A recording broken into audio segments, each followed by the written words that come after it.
Even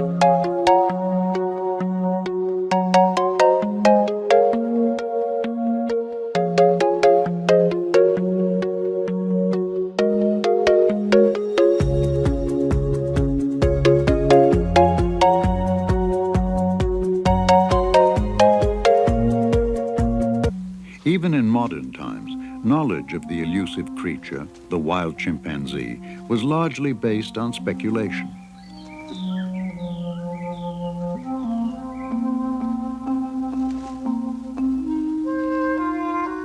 Then, in 1960, a daring young Englishwoman set out to sort fiction from truth. She had been warned, "You'll never get near the chimpanzees," but she was determined to try. Her name, Jane Goodall. She was 26 years old and destined to make scientific history.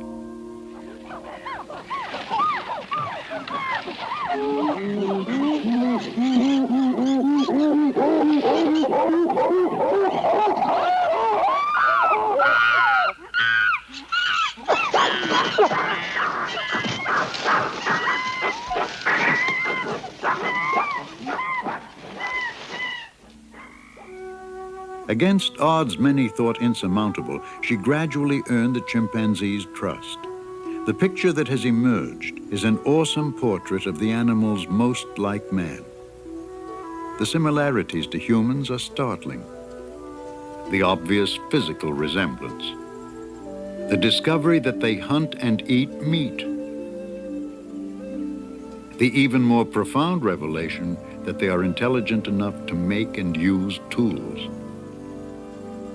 And in their nonverbal communication, perhaps the most uncanny resemblance of all.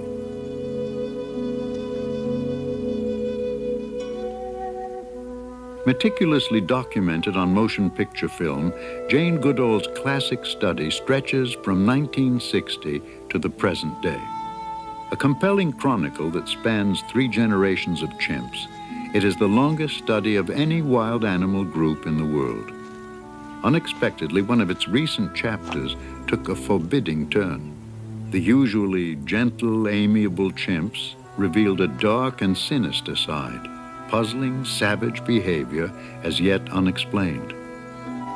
And so the saga goes on, the remarkable adventure of the wild chimpanzees and the dedicated woman who works among them still. Growing up in Bournemouth, England, Jane Goodall was drawn to the world of animals almost from the start. When her mother gave the infant a chimp doll, outraged friends predicted nightmares. They could not have been more wrong. Even when I was very tiny, I was absolutely fascinated by animals. I think I first began to dream of going to Africa after reading Dr. Dolittle and Tarzan when I was about 8. I was absolutely fascinated with the idea of being out in the jungle, out with the animals, feeling a part of it all. Famed anthropologist Louis Leakey had long searched for someone to study wild chimpanzees for clues to the behavior of early man. "I want someone unbiased by academic learning," he said, "someone with uncommon patience and dedication." His faith in Jane Goodall would lead to one of the most important scientific studies of our time. Her journey would take Goodall to the East African country of Tanzania, then known as Tanganyika. The remote Gombe Stream Game Reserve stretches for about 10 miles of rugged mountainous country along the shore of Lake Tanganyika. And so, on the 14th of July, 1960, Jane Goodall was 4,000 miles from home. A tiny boat, her only link to the civilized world. When I arrived at the Gombe Stream Reserve, I felt that at long last my childhood ambition was being realized. But when I looked at the wild and rugged mountains where the chimpanzees lived, I knew that my task was not going to be easy.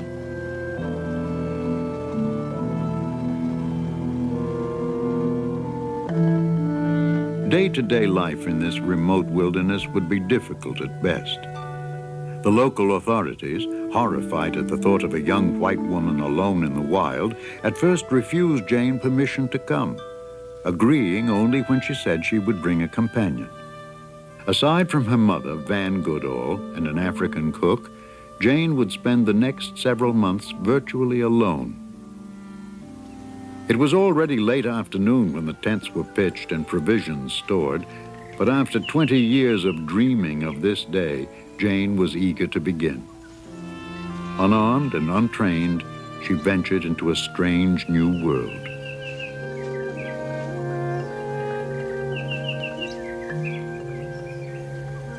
For most, this would be a lonely, forbidding realm. But for Jane Goodall, it was where she most wanted to be. During my first days at Gombe, I could hardly believe it was true.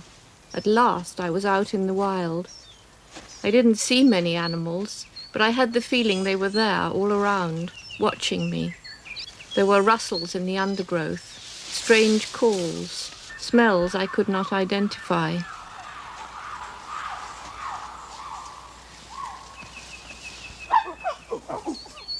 For months, the objects of her search invariably fled at the mere sight of her. Often she couldn't find them at all.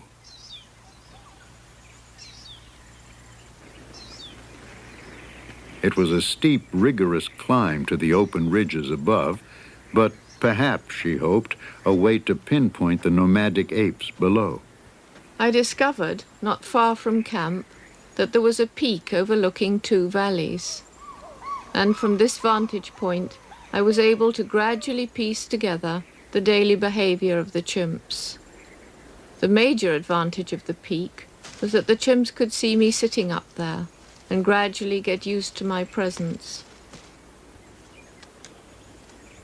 Sitting quietly in the same spot day after day, always dressed in the same neutral colors, never attempting to follow the shy apes, the figure on the peak gradually became less of a threat. It would be some time, however, before Jane was accepted at closer range. Though the chimps now recognized the intruder, her intent was far from clear.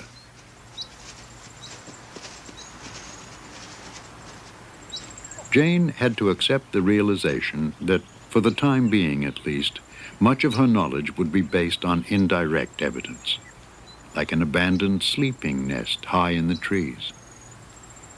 Jane found the nest was not simply a pile of wadded leaves, but a carefully interwoven platform created by dexterous hands and a reasoning brain. But the intelligent creature who made it had long since moved on.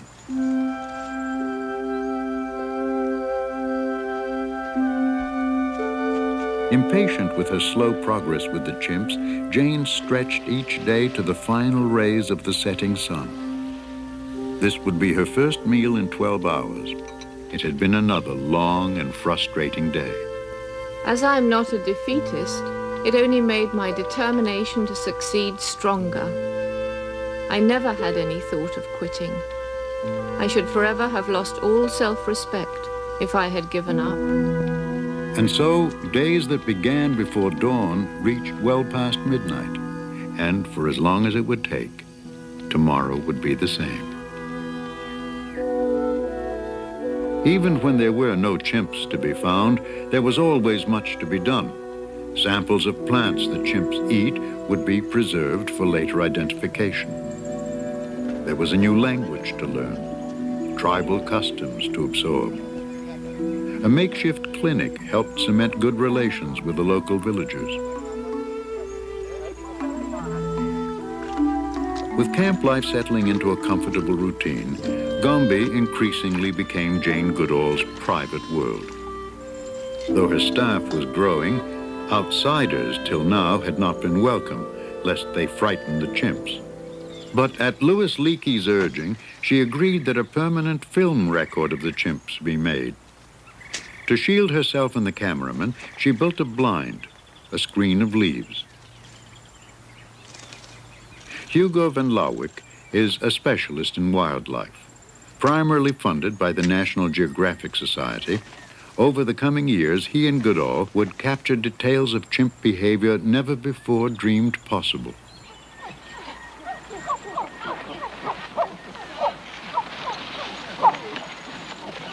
They found that chimpanzees are nomadic, traveling in ever-changing groups in the daily search for food, wanderings that can take them 2 to 6 miles in a single day.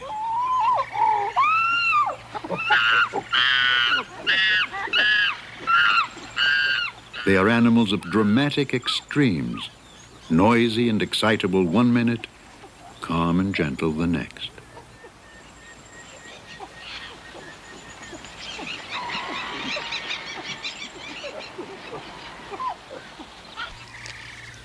To satisfy their hunger on a diet that is largely vegetarian, chimps eat up to 7 hours a day. Much of their diet is fruit, but they also feed on leaves, blossoms, seeds, and stems. After congregating at a food source, several individuals may rest and groom together, then separate once again. The only stable group within the community is a mother and her young. Males take no part in child rearing. Contrary to common belief, chimps do not have fleas. Mutual grooming does remove flakes of dried skin and grass seeds, but physical contact for its own sake seems to be the primary goal. Not much interested in quiet pursuits, youngsters have better things to do.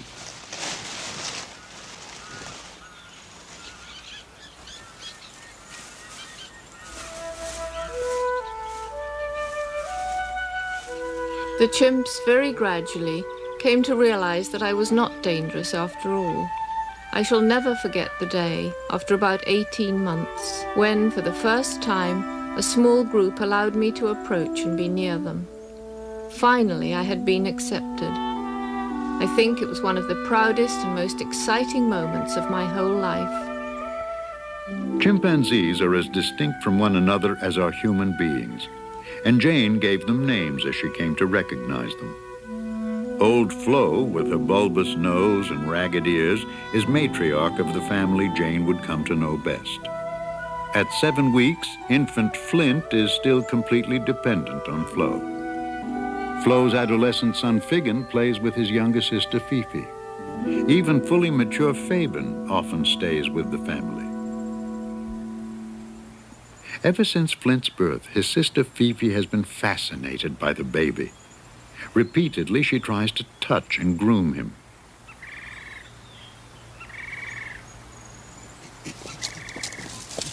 The older chimps, less interested in babies, tend to ignore Flint.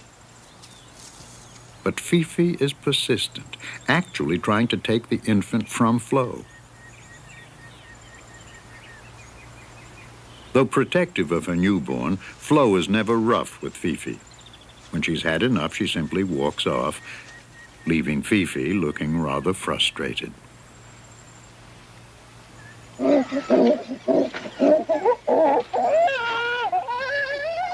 Another group's arrival is signaled by a chorus of hooting calls. Adult males dominate chimp society and are much preoccupied with their position in the hierarchy. In an effort to better his rank, the male puts on an awesome charging display.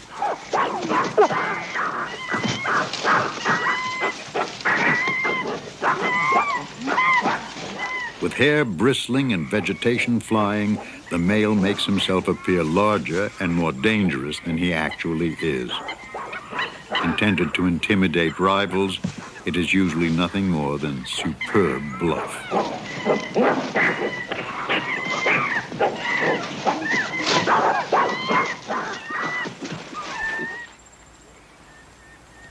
After displays of aggression, the dominant chimp often reassures those who have been frightened or hurt, and thus tension is diffused, harmony restored.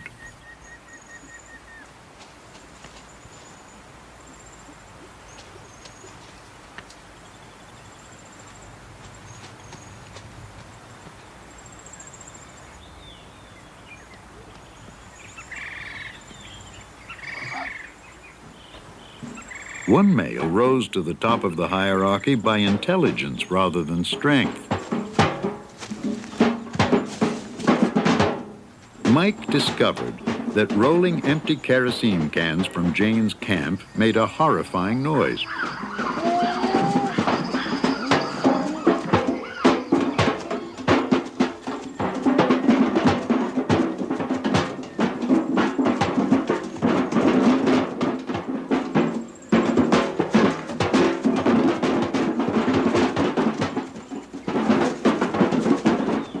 Originally one of the lowest-ranking males, Mike was now number 1.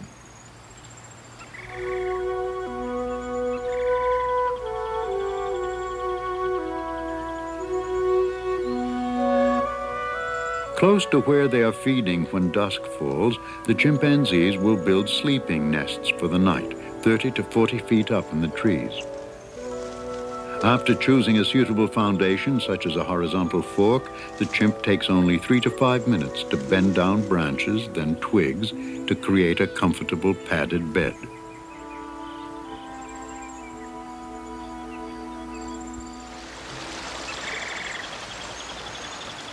With creature comforts long since forsaken, Jane found increasing pleasures in her wilderness world. But, as she soon discovered, human creature comforts were not without appeal to some. A chimp had wandered into camp and found the supply tent where bananas were stored.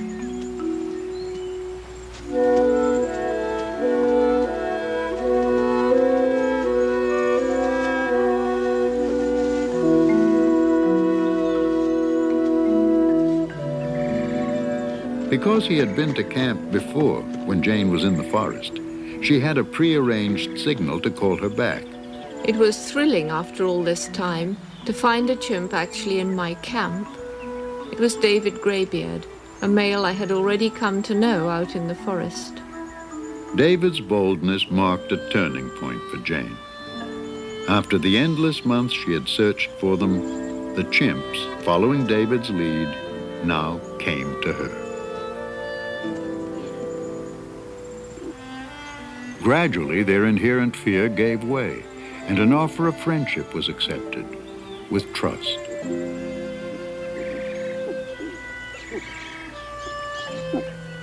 If she could lure the chimps into camp regularly, Jane realized, her observations would be far more consistent than chance encounters in the forest. Bananas were the answer.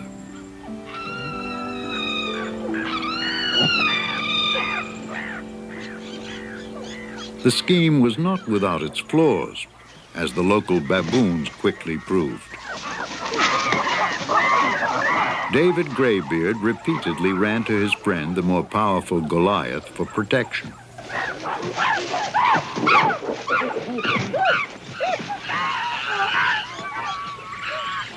Goliath came to David's defense.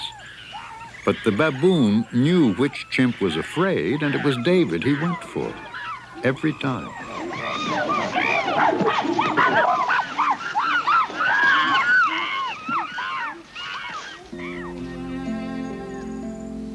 Because of the trust established in camp, tracking the chimps in the forest was now much easier for Jane.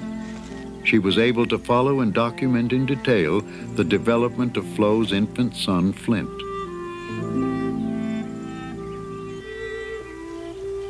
At 6 months, Flint is learning to ride on his mother's back. But sometimes he doesn't get it quite right. At around the same age, he takes his first tottering steps. When he stumbles and whimpers, Flo quickly rescues him.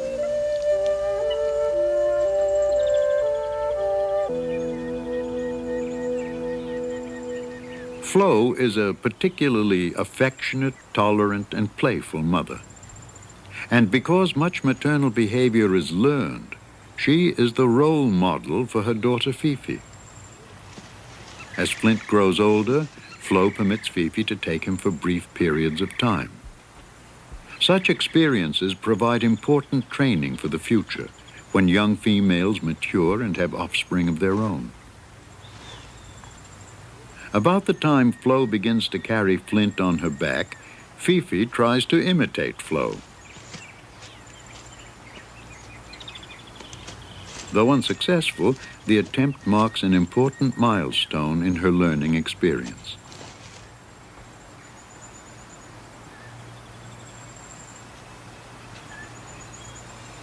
Mandy is a young female who has just had her first baby. Fifi has never seen the baby before and is intrigued. For the moment, at least, this is something more interesting than Flint. As Mandy settles down, Fifi comes for a closer look at this newest member of the community. All youngsters at Gombe are interested in new babies, but Jane had never seen one who showed more fascination than Fifi. A study in concentration.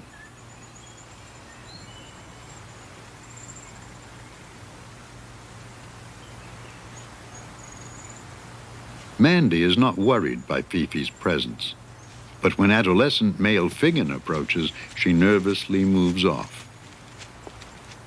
Both Fifi and Figgin are fascinated by the smell of the new baby. Fifi has followed Mandy up a tree and now attempts to touch the baby. Mandy gently fends her off. Meanwhile, even Flint is curious about another infant younger than he. But Flo is ready to move on in search of food, and she lets Flint know it is time to go. Fifi, still engrossed with Mandy's baby, does not notice that they leave.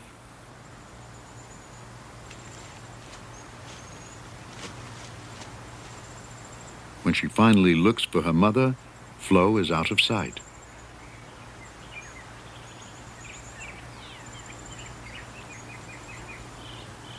At 6, Fifi is still quite dependent on her mother and cries in distress. She has no idea in what direction Flo has gone.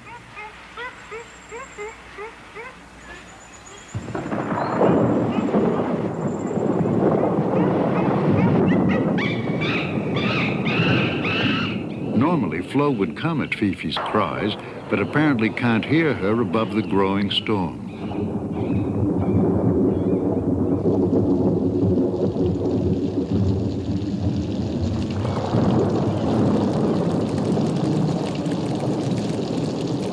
Although chimps seem miserable in the rain, surprisingly, they make little effort to find shelter. Even in a torrential downpour, they just sit and wait it out.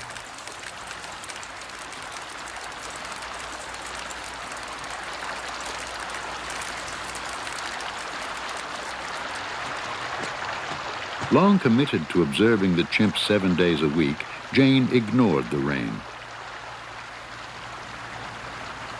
Searching for the lost Fifi, she saw something remarkable instead. The male Goliath performing a spectacular display. Enthralled by the magnificent rain dance, Jane would later write, "With a display of strength and vigor such as this, primitive man himself might have challenged the elements." 20 minutes later, the rain dance was over as suddenly as it had begun. Among Goliath's audience, Jane spotted Flo and Flint. From her tall lookout, Fifi saw them too.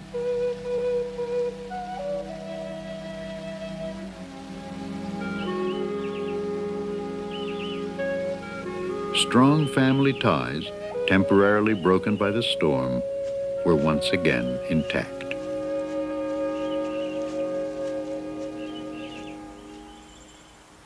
The rainy season brings the flight of fertile winged termites as they leave their nests to establish new colonies. For chimp and baboon alike, they are a tasty delicacy. But baboons can only capture the termites outside the nest as the swarms emerge and fly. When they have gone and worker termites have resealed the nest, the baboons will move on. But the chimps not only know termites are there, hidden below the surface, they have learned how to get at them.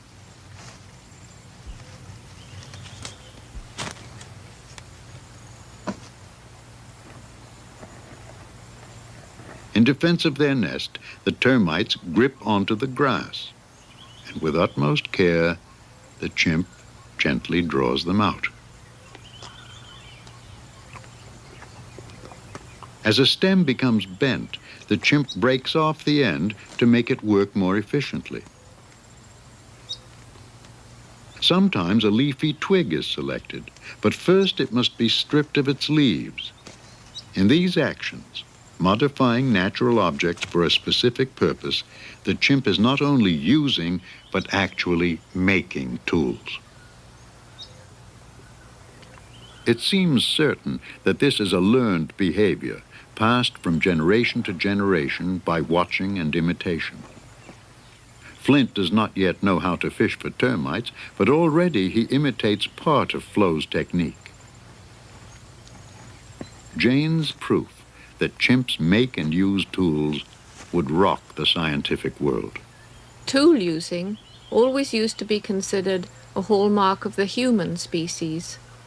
When Louis Leakey first heard about tool using at Gombe, he got extremely excited and said, "Now we have to redefine man, redefine tool, or include chimpanzees with humans." A chimpanzee brain will never design a computer, nor even imagine a durable tool chipped from stone. But his brain is more similar to our own than is that of any other living creature. And surely it was thus that our distant human ancestors began, learning to master the natural world in the constant struggle to survive.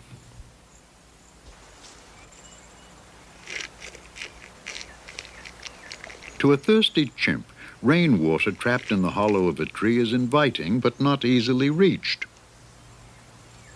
Once again, the chimps have learned to solve a problem by fashioning a tool.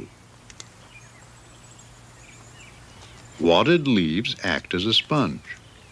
Chewing makes them more absorbent. Using the sponge, the chimp can get as much as 8 times more water than with fingers alone.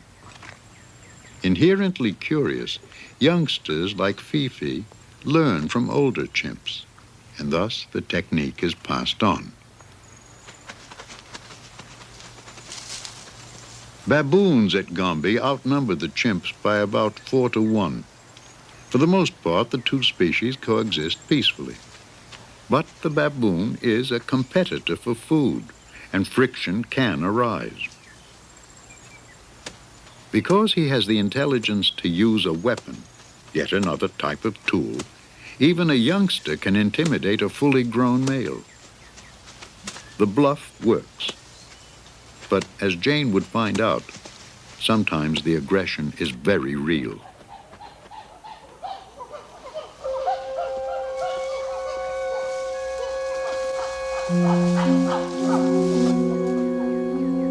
A young baboon has been captured and killed by a group of chimps, and they will feast on its remains. Jane's discovery astounded the scientific world. The chimp is not the gentle vegetarian we had thought, but, like humans, a formidable predator.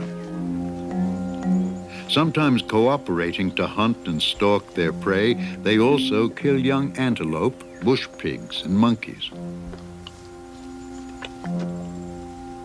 For the most part, chimps eat meat only they themselves have killed. Indeed, a dead animal is often a puzzling sight. Right here. With Gombe's growing fame, visiting students and scientists became a regular part of the scene. One day, as part of a project to record chimpanzee calls, Jane put out bananas in great quantities. The result, an eruption of frenzied excitement, desperate begging, and violent aggression.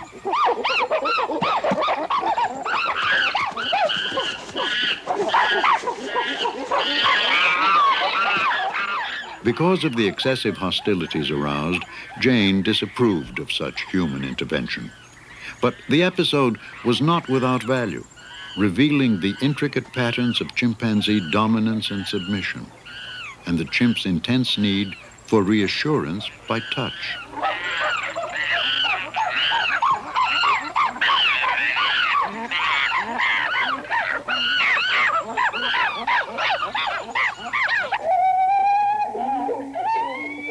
The sounds of the encounter were carefully analyzed by students specializing in chimp vocalization. With the passing years, Gombe drew students from around the world, with interests ranging from biology to communication to psychology. They came because of Jane and the unique opportunities of the living laboratory she created here. To avoid future aggression over bananas, Jane devised a system of rationing by remote control. Now the chimps were fed only if they arrived alone or in small groups, and then just once in 10 days. Apparently not happy with this new state of affairs, the ever-creative chimps made their wishes known.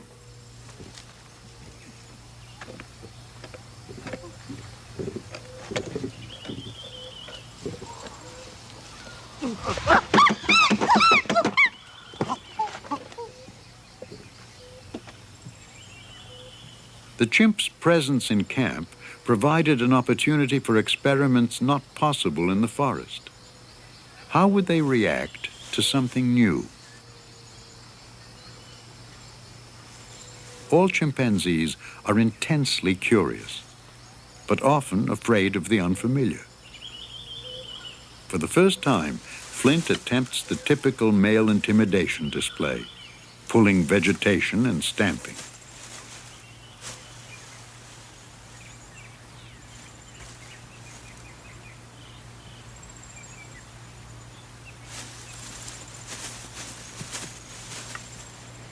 Later, Jane put out a mirror. It was clearly a fascinating mystery.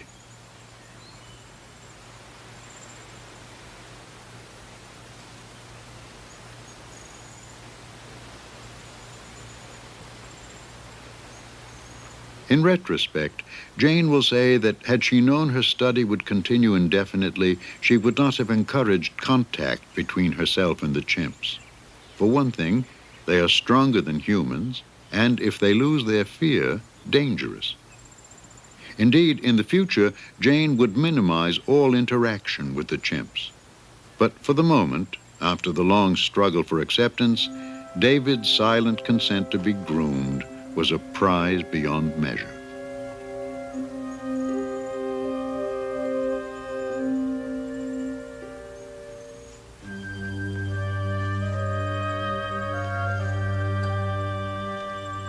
In 1966, tragedy strikes.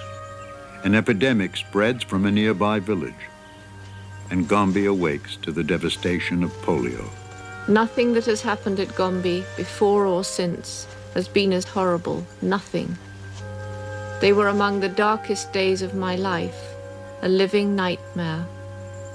The worst tragedy was old Mr. McGregor. He lost the use of both his legs, and he could only move by pulling himself along the ground by his arms. The other chimps were frightened by this strangeness and shunned old Gregor. Only his close relative Humphrey stayed nearby.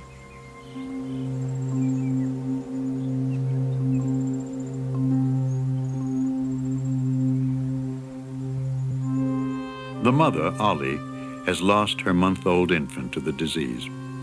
Though she knows he is not alive, she carries his dead body for 3 days.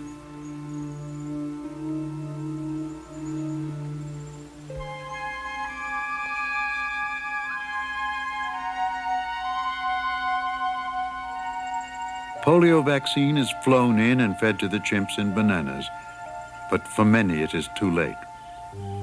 Flo's son, Fabian, paralyzed in one arm, protects it by walking long distances upright.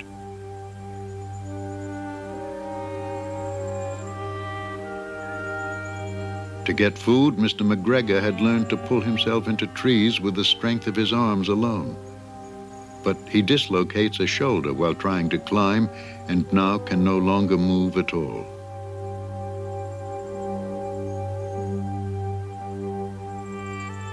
Jane knew she had but one choice. Her longtime friend must be shot.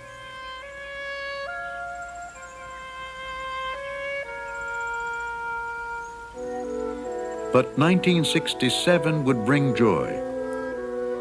Married 3 years, Hugo and Jane now had a son. Little Hugo, nicknamed Grub, would grow up in a world most children never even see.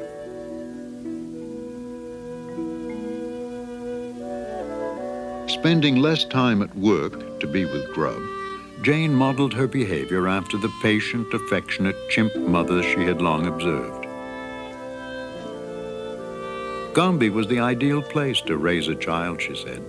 You could focus on the important things in life: family, unity with all living creatures, being part of the natural world.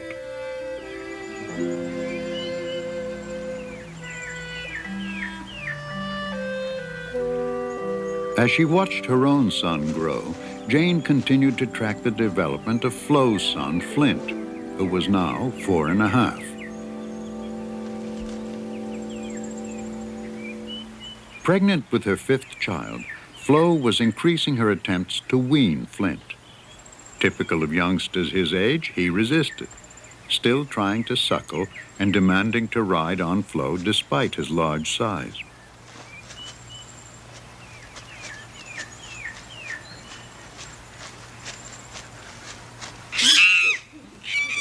When denied his way, Flint threw violent temper tantrums, even hitting and biting his mother.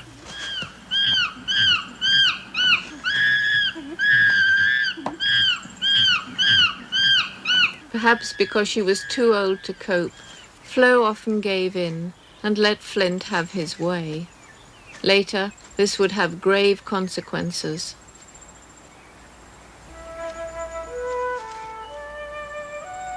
Later that year, the baby was born and Jane named her Flame. Still attached to the placenta, Flame was just a few hours old.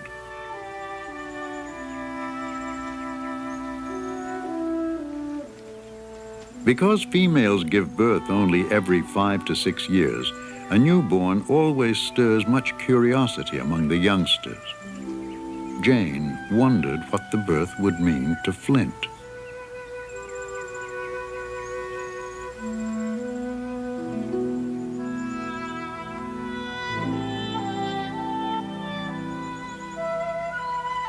Flint's behavior would be expected to change with the new arrival, but instead he was getting worse. Even after the birth of his sibling, when most youngsters become more independent, Flint continued to pester his mother for attention. And more often than not, Flo gave in to his demands.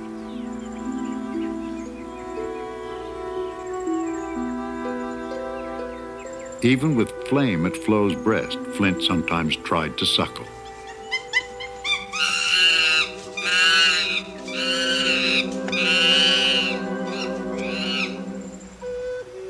Six months later, while Flo was ill, Flame disappeared, never to be seen again. With no baby to care for now, Flo stopped even trying to encourage Flint's independence. Jane wondered if he would remain an infant forever. Life expectancy of a wild chimpanzee is guessed at 40 to 50 years. Flo, now well past 40, was feeble and worn, spending most of her time resting quietly near Flint. Although I knew that Flo had become very old indeed, it was still a sad day when I found her dead body lying in the stream. For me, it was like losing an old friend. For Flint, it was like losing his whole world.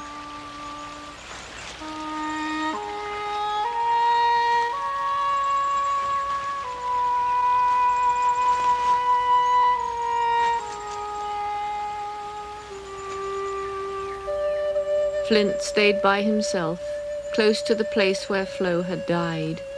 He ate very little. He became increasingly lethargic and depressed. And finally, in this state of grieving, he grew sick. 3.5 weeks after losing his mother, Flint died too.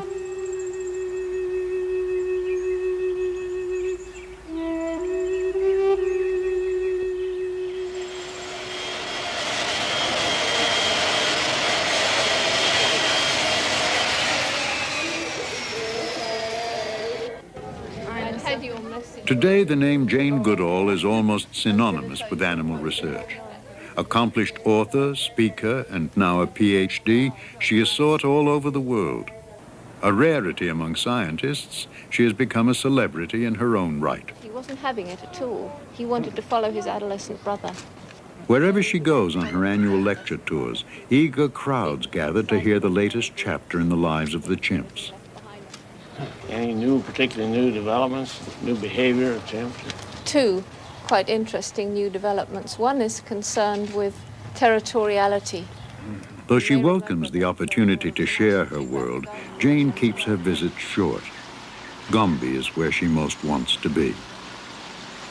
With her on this trip are her mother, returning for a nostalgic visit, and Grub, now 15. Though not even Jane could have predicted her study would last this long, it is 22 years since she first set foot on Gombe shores. In that time, the country has gone from British rule to independence. Gombe, once a game reserve, is now a national park. But friendships that span more than 2 decades remain unchanged.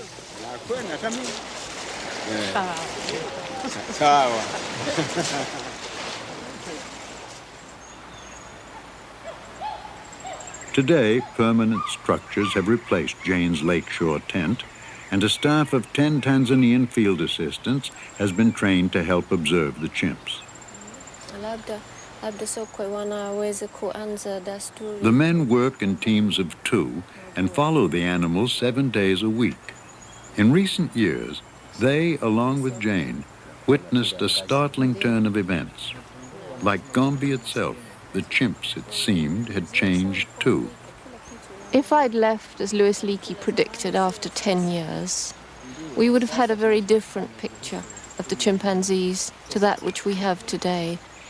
People's idea of the gentle, noble savage would have been exemplified by the way of life of the chimps. I started off studying one community, and in 1972 that community divided into 2. And one part of it moved down into the south of the range that the whole community had shared. 2 years later, a series of events began which were amongst the most horrifying that we've seen at Gombe. The males of the larger Kasakela community, the ones that we're studying today, systematically began to hunt down individuals of the smaller southern community, to attack them when they found them on their own or in small groups. And within a 4-year period, every one of the 7 males and at least one of the 3 females who had moved to the south had disappeared.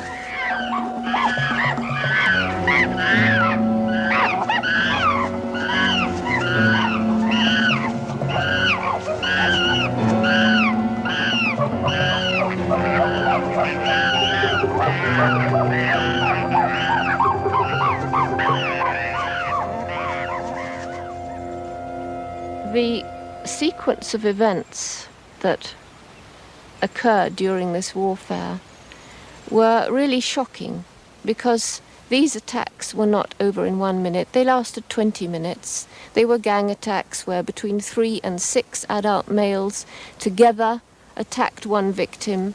The victim was rendered senseless, virtually crouching on the ground, not even trying to fight back. And yet they would pound him, they would drag him, they would bite him, they would smash him. One of them had a broken leg, one of them had a great piece of skin ripped from his thigh. And these were very, very brutal attacks. And I think it's a bit horrifying to consider that just because we now know how aggressive the chimpanzee can be, this makes him even more like humans than I thought they were before. Only because Jane stayed on at Gombe was the warfare discovered. Only because she remains there still may it one day be explained. While the male gang violence was a profoundly dramatic event, much of Jane's work continues to revolve around the subtle intricacies of day-to-day family life. Her observations of Flo and Flint taught her just how powerful a mother's influence can be. In the 10 years since Flo died, Jane has followed her family into its third generation. Flo's daughter, Fifi, is now a mother herself. Like Flo, Fifi is an extremely playful and tolerant mother. Her son, Frodo, bears a striking resemblance to his dead Uncle Flint. Young Fanny evokes images of Fifi herself as a child. And in adolescent Freud, a visible reminder of Figgin as he matured. Gremlin now watches Frodo, getting much more active than he used to be. As she watches Getty, the youngest member of the Gombe community, secure in his mother's arms, Jane reflects on 10 other infants who over the course of 4 years met a gruesome fate. There was one extremely horrifying day. I was in Dar es Salaam, and we were contacting Gombe by radio, as we used to do every morning. And this strange message came over that the adult female Passion and her adolescent daughter Pom had seized a newborn infant from Gilka. Gilka, one of the polio victims, a chimp I'd known since she was 1 year old. And that this mother, Passion, had killed the baby, and she and her daughter and her son had shared the body between them. And I found this almost impossible to believe, but when I got to Gombe a week later, it was indeed true. And over the next 4 years, Passion and her daughter Pom were known to kill and eat 3 newborn babies. They were watched as they tried but failed to catch 2 more. And we suspect that in that 4 years, in fact, they were responsible for the deaths of 10 newborn babies. Jane had always described Passion as a somewhat unnatural mother, cold and indifferent, indeed often callous to her youngsters. Yet Jane could not possibly have predicted that Passion would become a killer, attacking with aggression so violent that she paid no attention to human observers even when they tried to intervene. Why did they do it? I really have no idea. I suspect that it was an aberrant behavior, shown first by the mother, imitated by the daughter. It was perhaps the hardest thing to understand and to accept that's ever happened at Gombe. And the descriptions of the attacks on these mothers are some of the most moving and horrifying descriptions that have taken place in all the 22 years. For instance, when Passion, together with Pom, 2 strong females, attacked Melissa with her 3-week-old baby, Melissa's daughter Gremlin, much younger than Pom, ran over to the 2 field assistants who were watching this horrifying struggle, stood upright, looked into their eyes, looked back at the scene, and really seemed to be begging for help. But Passion and Pom were stronger than Melissa, and they managed to seize the baby, leaving Melissa terribly badly wounded. The moment they had the baby and had killed it, when Melissa went up to watch as they ate it, Passion reached out, embraced and kissed her, as though, "I have no quarrel with you, I wanted your baby, now I'm content." And as I say, we just do not understand this behavior. Hopefully now the behavior is finished. Passion is dead. Pom has shown no signs of doing this, and indeed on her own isn't capable of attacking another female and stealing her baby. For now, the warfare is over. The cannibalism has ceased.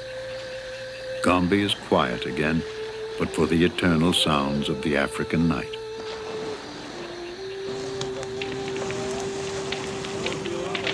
Then, on a summer evening in 1982, a joyous chorus of human voices pervades the dark, an anniversary party celebrating 22 years of research at Gombe. To share this night, some have come by boat, others have walked for miles. With traditional feasting and speeches, they join together to toast the future and celebrate the past. Well, after 22 years, I have many, many fond memories of Gombe. Perhaps the one that I like to think back on most was after having struggled, crawled through the undergrowth, climbed up to the peak and down again and searched, and been rewarded, yes, by seeing chimps, but chimps that ran away every time I went up to them. To have a chimpanzee just sit there and watch me and know that I was there and not mind, that was a very, very wonderful moment. It was a tremendous feeling of accomplishment and exhilaration and pride in the fact that I'd been accepted. And then a rather different kind of memory was the first time that a wild chimpanzee mother came up to me and allowed her infant to reach out with that wondering expression in his eyes to touch me. And that, of course, was Flo with her infant Flint. And that's another moment I'll never forget. And though it often seems a lifetime ago, she remembers them all. 3 generations of chimps who allowed her the privilege of entering their private world. Wild animals roaming free, who permitted a human to live among them as a friend.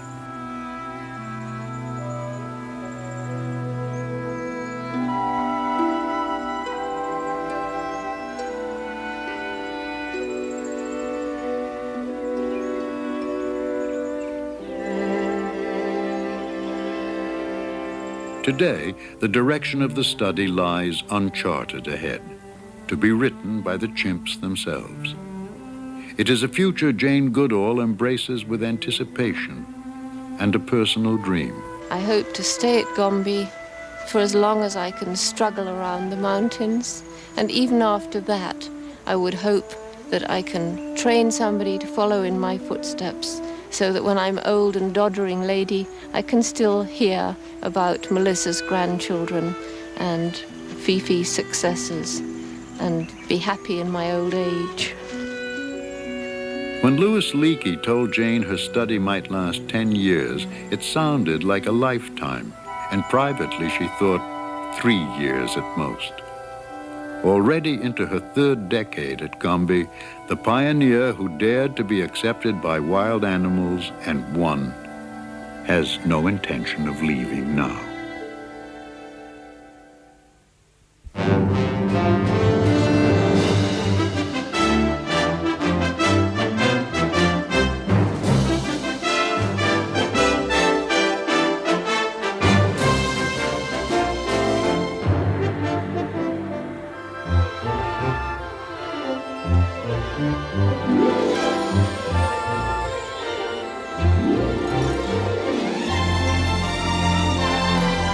Me sitting up there and gradually get used to my presence.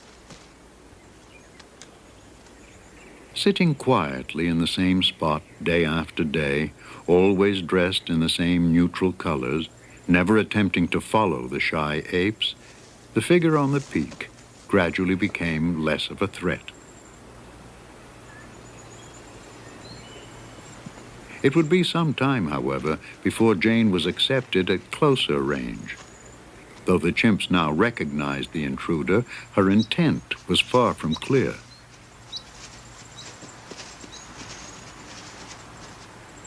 Jane had to accept the realization that, for the time being at least, much of her knowledge would be based on indirect evidence, like an abandoned sleeping nest high in the trees. Jane found the nest was not simply a pile of wadded leaves, but a carefully interwoven platform created by dexterous hands and a reasoning brain. But the intelligent creature who made it had long since moved on.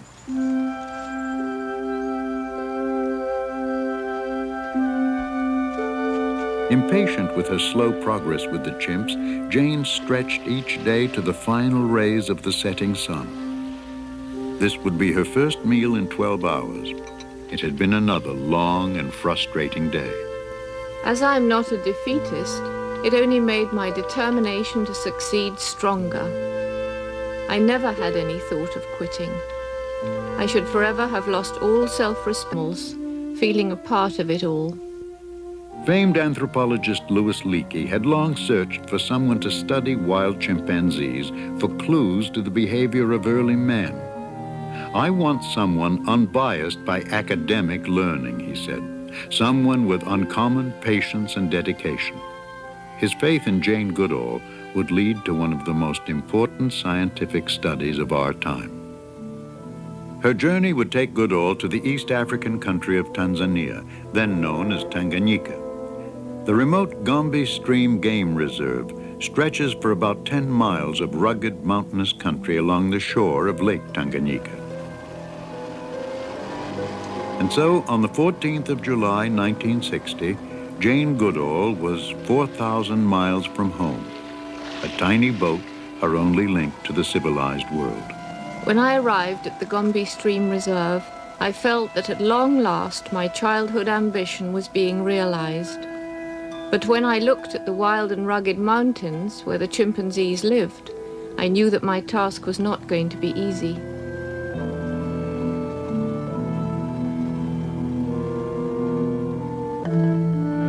Day-to-day life in this remote wilderness would be difficult at best.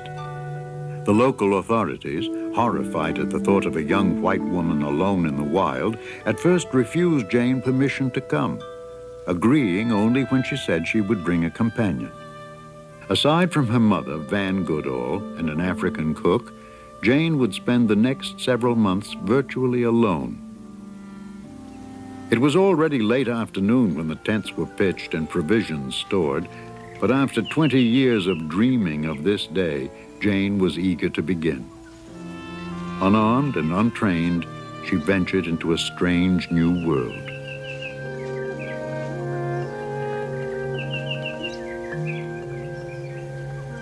For most, this would be a lonely, forbidding realm. But for Jane Goodall, it was where she most wanted to be. During my first days at Gombe, I could hardly believe it was true. At last, I was out in the wild. I didn't see many animals, but I had the feeling they were there all around, watching me. There were rustles in the undergrowth, strange calls, smells I could not identify.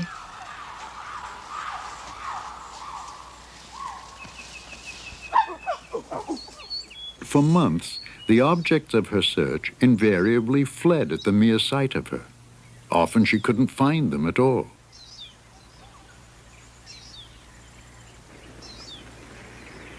It was a steep, rigorous climb to the open ridges above, but perhaps, she hoped, a way to pinpoint the nomadic apes below. I discovered, not far from camp, that there was a peak overlooking two valleys. And from this vantage point, I was able to gradually piece together the daily behavior of the chimps. The major advantage of the peak was that the chimps could see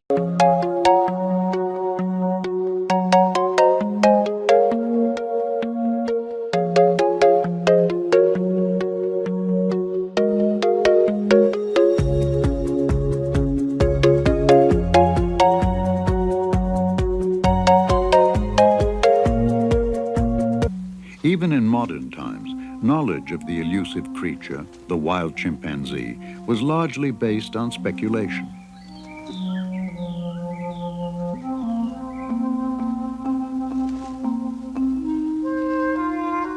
Then, in 1960, a daring young Englishwoman set out to sort fiction from truth. She had been warned, "You'll never get near the chimpanzees," but she was determined to try. Her name, Jane Goodall. She was 26 years old and destined to make scientific history.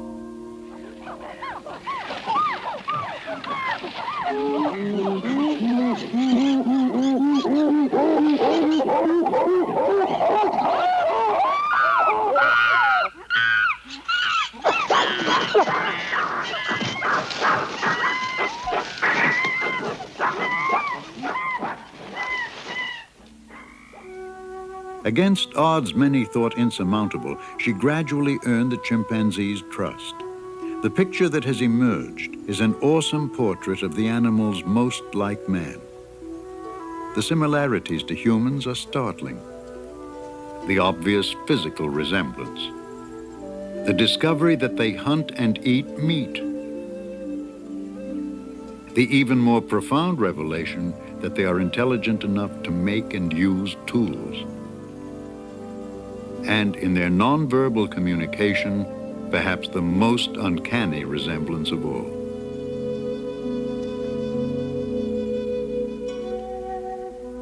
Meticulously documented on motion picture film, Jane Goodall's classic study stretches from 1960 to the present day. A compelling chronicle that spans 3 generations of chimps, it is the longest study of any wild animal group in the world. Unexpectedly, one of its recent chapters took a forbidding turn. The usually gentle, amiable chimps revealed a dark and sinister side, puzzling, savage behavior as yet unexplained. And so the saga goes on, the remarkable adventure of the wild chimpanzees and the dedicated woman who works among them still. Growing up in Bournemouth, England, Jane Goodall was drawn to the world of animals almost from the start. When her mother gave the infant a chimp doll, outraged friends predicted nightmares. They could not have been more wrong. Even when I was very tiny, I was absolutely fascinated by animals. I think I first began to dream of going to Africa after reading Dr. Dolittle and Tarzan when I was about 8. I was absolutely fascinated with the idea of being out in the jungle, out with the animals.